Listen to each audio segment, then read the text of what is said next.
Given the history of the Jewish people, it's no surprise that the state of Israel strongly values its historic documents, photos, and letters, sometimes even more than money itself. And now that banks no longer offer vault services, many choose to safeguard their precious valuables at home, which can be extremely dangerous. Well, for the first time, Israel has inaugurated personal safety deposit boxes in Israel.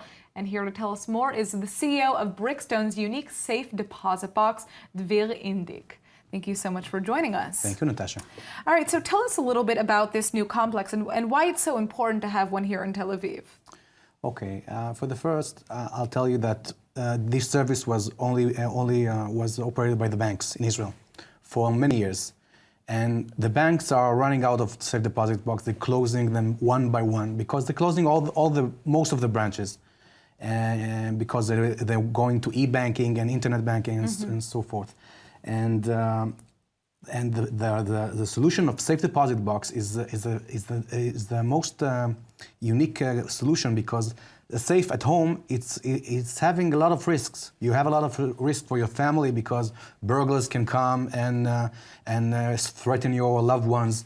And most of the safes at home, so the regular safes, even the big ones, are probably not as strong. They're not strong, and most of them are open by a few minutes, and the big ones are pulled out. You know, with the complex that you guys have created here, is there an extra level of security as well? Are there people who are okay? So tell us a little bit about that. Okay, this facility is guarded by G4S security, armed security personnel, and Team 3. The two big security companies in Israel, security companies in Israel, and each client has only enters the compound with a special biometric scan of fingerprint and facial recognition, and so that wasn't by the banks. And so, who are some of the clients that are using this? I mean, have people heard about the complex? Who are your main people, your main clients? Most of our clients are clients that are thrown out from the banks, and they come they say the bank threw me out, and I have to find a place for my valuables, and there's a lot of special stories.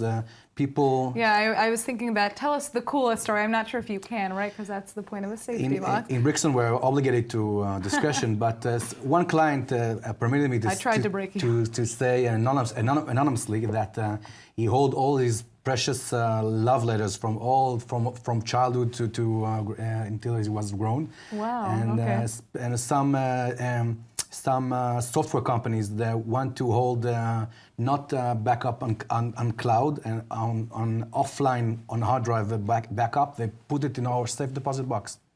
Very interesting. Well, you know, I think this is something that our viewers probably didn't really think about themselves, but is a huge thing for the state of Israel, given our history as well. There are a lot of precious documents that we care about preserving here. So thank you so much for coming in and telling us about this new complex, and the best of luck to you. Thank you, Natasha.